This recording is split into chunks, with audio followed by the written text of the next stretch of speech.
Lawrence Bishnoi ने पहली बार कब यह फैसला किया कि वो सिद्धू मूसेवाला की जान लेगा? उसने यह फैसला कहां लिया था, क्यों लिया था? क्या सिद्धू मूसेवाला की सुरक्षा में कोई कमी रह गई थी? और क्या कत्ल के बाद मूसेवाला के कातिलों को पकड़ने में पंजाब पुलिस ने कोताही बरती? इन सारे सवालों के जवाब पहली बार आज आप उस शख्स से सुनेंगे जो मूसेवाला के कत्ल के मामले की जांच कर रही टीम के मुखिया हैं और लॉरेंस बिश्नोई इस वक्त जिनकी हिरासत में है।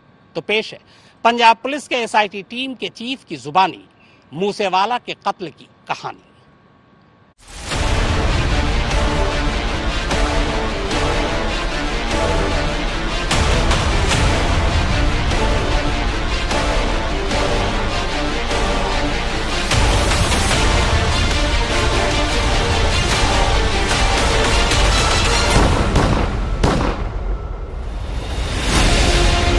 साल था 2021, महीना अगस्त का, तारीख 17 से 22। लॉरेंस बिश्नोई तिहाड़ में बंद था। अकाली नेता दुखेड़ा की मौत से बेहद परेशान था। वो लगातार तिहाड़ में ही बैठकर देश और विदेश में फोन घुमा रहा था। खासकर 3 लोगों से लगातार उसकी बात हो रही थी। जेल के बाहर आजाद ये 3 लोग थे। कनाडा में बैठा गोल्डी बरार, उसका साथी सचिन बिश्नोई और अनमोल।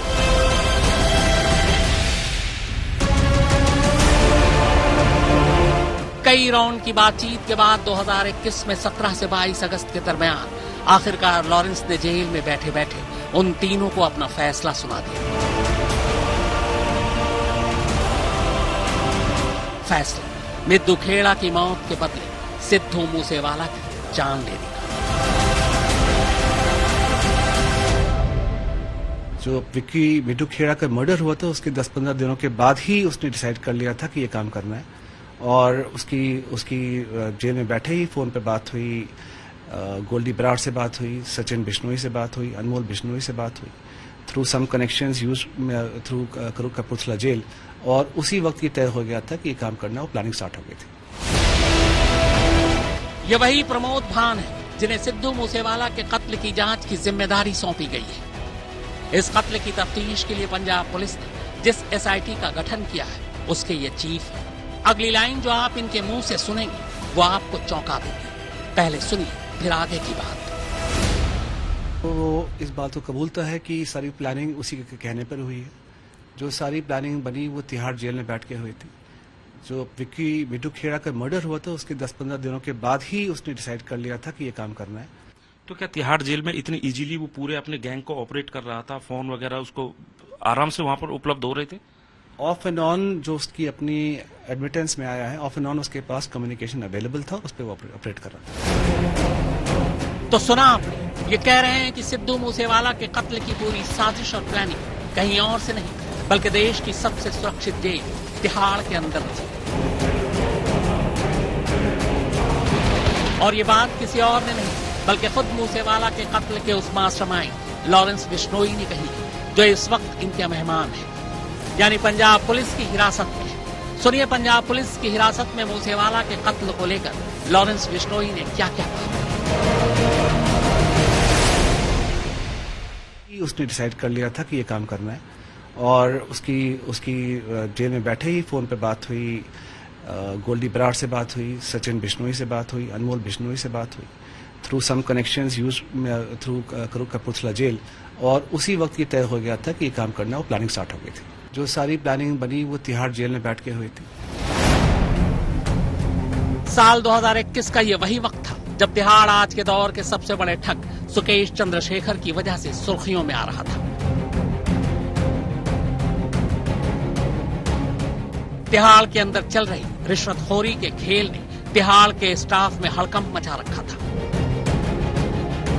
मगर कमाल देखिए कि इतनी बड़ी चोरी पकड़े जाने के बावजूद तिहाड़ के रिश्वतखोर अफसर सुधरे नहीं थे।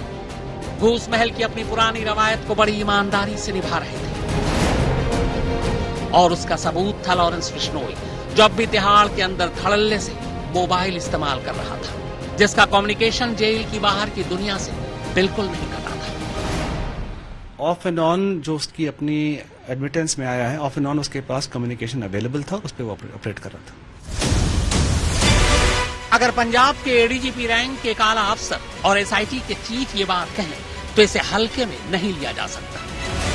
जाहिर है जिस तरह से लॉरेंस बिश्नोई ने तिहाड़ में बैठे बैठे मूसेवाला के कत्ल की साजिश बुनी, साजिश को अमल में लाने के लिए जेल के बाहर लोगों को पैगाम भिजवाया, उससे साफ है कि साजिश रचने वाले या गोली चलाने वाले चाहे जो भी हो, तो तिहाड़ भी कहीं न कहीं मूसेवाला का कातिल है। एसआईटी चीफ के मुताबिक अब तक की पूछताछ में लॉरेंस ने न सिर्फ मूसेवाला के कत्ल की पूरी प्लानिंग की जिम्मेदारी है, बल्कि पूछताछ के दौरान लगातार पंजाब पुलिस से सहयोग भी कर रहा है। क्या लॉरेंस बिश्नोई कोऑपरेट कर रहा है या फिर उसका रवैया कुछ और है? जो भी मैंने आपको सारी बातें बताई हैं अभी कि कैसे प्लानिंग बनी, कैसी बात हुई, तो ये सब लॉरेंस के एडमिटेंस में आया है, तो he is answering all the questions. अब सवाल यह है कि लॉरेंस बिश्नोई सचमुच पुलिस से सहयोग कर रहा है या पुलिस की दहशत की वजह से मुंह खोल रहा है। कुछ दिन पहले ही लॉरेंस के वकील ने यह इल्जाम लगाया था कि एसआईटी पुलिस हिरासत में लॉरेंस पर 3rd डिग्री का इस्तेमाल कर रही है। पंजाब पुलिस मेरे क्लाइंट लॉरेंस बिश्नोई के साथ में 3rd डिग्री टॉर्चर कर रही है। उसको मानसिक और शारीरिक उत्पीड़न दिया जा रहा है, उसके साथ फिजिकल असॉल्ट किया जा रहा है, उसको रोका जाए। ये वॉयलेशंस है, क्योंकि ऑलरेडी पंजाब पुलिस ने पटियाला कोर्ट में एश्योरेंस दी थी कि उसकी पूरी जान माल की सुरक्षा की जाएगी, लेकिन ये वॉयलेशंस किए जा रहे हैं, इनको रोका जाए। आज तक ने लॉरेंस के वकील के इस इल्जाम पर जब एसआईटी चीफ से पूछा तो उनका कहना था कि पुलिस कोर्ट के आदेश के हिसाब से ही अपना काम कर रही है। उसके वकील ने बाकायदा मीडिया में आकर आरोप लगाया कि उसको 3rd डिग्री टॉर्चर किया जा रहा है, उससे जबरदस्ती कबूलनामे कराए जा रहे हैं। देखिए उनका आरोप है, मैंने आपको फैक्ट बता दिया। फैक्ट यही है कि अच्छा एज पर कोर्ट ऑर्डर्स जो है प्रॉपर सिक्योरिटी और उन्हीं ऑर्डर्स के तहत ही क्वेश्चनिंग हो रही है। एसआईटी चीफ के मुताबिक 29 मई की शाम मूसेवाला का कत्ल करने के बाद सभी शूटर अगले 5 से 10 मिनट में अपनी गाड़ियों को छोड़कर दूसरी गाड़ियों में भाग गए थे, जबकि कत्ल की खबर मिलते ही आसपास की फोर्स एक्टिव हो चुकी थी। मगर उनकी नजर वारदात में इस्तेमाल बोलेरो और करोला गाड़ी पर थी, जबकि शूटर किसी और गाड़ी और किसी और रास्ते से बाहर निकल गए। उन्होंने सफाई दी कि मूसेवाला की मौत के बाद पंजाब पुलिस की नाकेबंदी इसीलिए नाकाम रही। तो इसमें ये कहा जा रहा है कि मर्डर के 1 घंटे तक कहीं बैरिकेडिंग नहीं हो पाई और बड़े बड़े हथियार लेकर वो जो है हथियार रोपी पंजाब में घूमते रहे, जबकि इंटेलिजेंस बिल्डिंग के बाद से पूरी पंजाब हाई अलर्ट पर थी।